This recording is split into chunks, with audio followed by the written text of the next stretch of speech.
Welcome to the Inside Story. Today we are tackling the Coalition to End Sexual Exploitation's Global Summit, which just unfolded. And Samantha, you were at that event. Tell us a little bit about the purpose of it.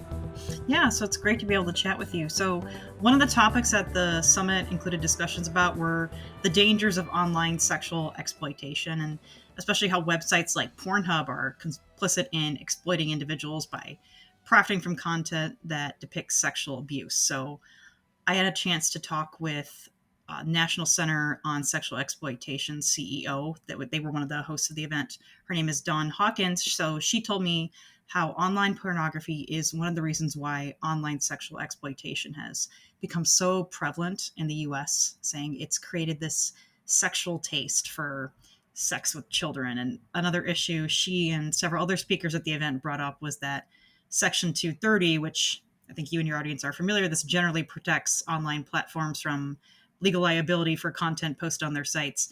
Well, Section 230 has unfortunately helped provide immunity to online platforms, including social media sites that host or promote pornographic content, and that's only made the issue worse, especially in the US.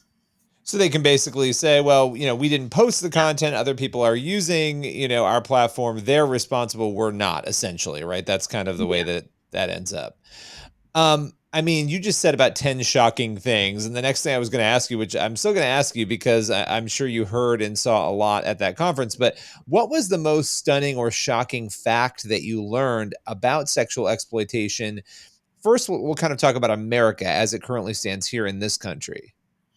Yeah, so even going into the broad interpretation of Section 230, Danny Pinter, she's a senior legal counselor for NCOSE. She was talking about a lawsuit that the organization had just brought on behalf of a minor client who had sexual images on a porn website. She didn't say the name of it, but she said it's actually bigger than Pornhub. And this child's like, I want these images taken down. And so the case went to court, and NCOSE even argued, okay, this site is enabling this type of exploitation by placing the tag toddler on videos. So Oh users my logging onto the gosh. site can look through the tag toddler if they want to find that type of content. But get this, the court ruled, well, tags like that, they're just a neutral tool being used to promote videos. So unfortunately, they lost the case on that one. But it's one of the points Danny Pinter made, goes to show you how this type of online sexual exploitation is unfortunately able to thrive in the United States. And obviously it's thriving around the globe. I think it's especially shocking to hear a story like that in this country and to consider that people looking for protection are not able to find it, that they're looking to remedy these situations. That is just horrific. One of the people who spoke, at this conference was a former marketing director for OnlyFans, and I found that incredibly fascinating. What did she reveal? Obviously, I would imagine she's had a change of heart. She's here at this Mhm. conference. What did she reveal? Yeah, Victoria Sinis, she did have a change of heart.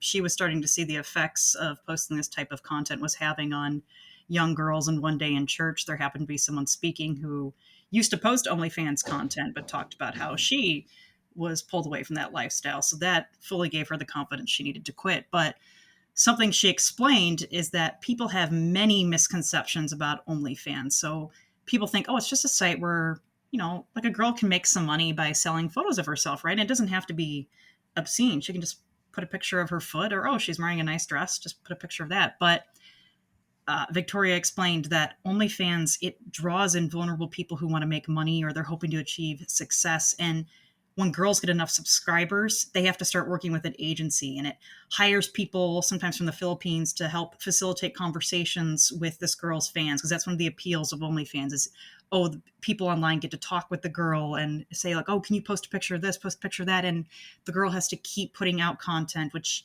it's ranked by certain levels, each more graphic than the last. So sometimes it might be like, oh, impartial nudity, full nudity. And at one point, Victoria said that recruiting for OnlyFans, the whole philosophy behind it changed to, well, the younger the better. That's what our users want to see. And sometimes even girls would be under 18 years old and OnlyFans would be like, oh, just lie about your age.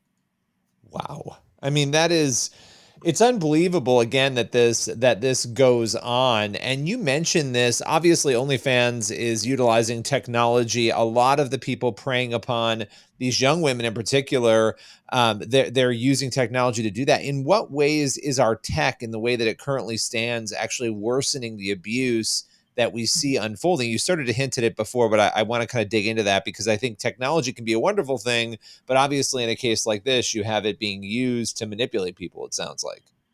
So one of the points that was brought up during the summit is that there's just this new technology. It's coming out at a pace that parents and lawmakers just can't really keep up with it. So for lawmakers, it's like, well, like what kind of regulations can we pass? Is this a First Amendment violation? And then parents, they might not even know what sites are dangerous. Like you bring up OnlyFans, and they might be like, wait, what's that? So they don't know to keep their kids away from that. And the speakers at the panel also, and several panels also said at Section 230 it made sense when the internet was still developing, but unfortunately now it seems to have gotten to this point where it's enabling online sexual exploitation. Yeah, I mean, OnlyFans in particular has faced, these accusations. Were there any other accusations or claims that were made that you heard? Because that's really obviously there's Pornhub, and then OnlyFans is really the most prominent, website that does what they do. Were there any other claims that raised your eyebrows that you heard while you were at the conference?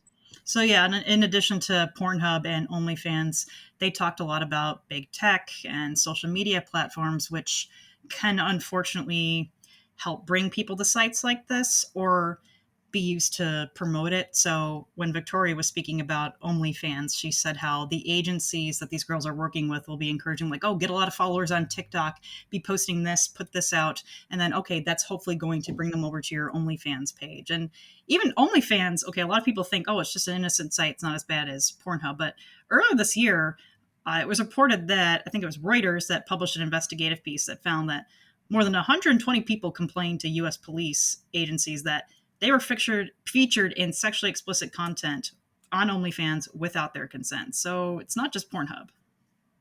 And you think about the rise of AI and all the things that we have going on there. A lot of these problems are going to get worse probably for people, especially those who are on those sites. So I mean, there's just so much to come probably on the tech side. Look, this conversation can leave people feeling very scared, very hopeless. What were some of the methods, maybe the ideas that were offered to help combat the issues pertaining to sexual exploitation that were tackled at the conference? So a couple speakers highlighted technology that can actually be used for good. So there's something called angelkids.ai, which allows kids to safely use the internet. So the AI ensures only kid-friendly responses would pop up in their search results. Another initiative was Hawkeye, which it helps connect law enforcement with technological tools that they would need to make their cybercrime investigations easier and more effective. And then, of course, Dawn Hawkins pointed out how there's just this importance of continuing to lift up the stories of survivors of this type of exploitation so the public and lawmakers can see the impact that it's having on everyone. Well, I think, the conference itself is giving that information, right? Letting people, because I think Mhm. the first key is, it's like anything else. The first key is admitting you have a problem. And I think a lot of people don't realize what the problem is. And so this conference really shedding light on how bad and problematic this issue really, really is. And so, Samantha, I'm sure we'll be talking about this again in the near future. Appreciate you coming on today. Thank you. It's always a pleasure to speak with you. Everyone else, make sure you head on over to the Christian Post. We will link out to this content so that you can read more about these issues, and you can tune in next week for another episode of The Inside Story. We'll see you then.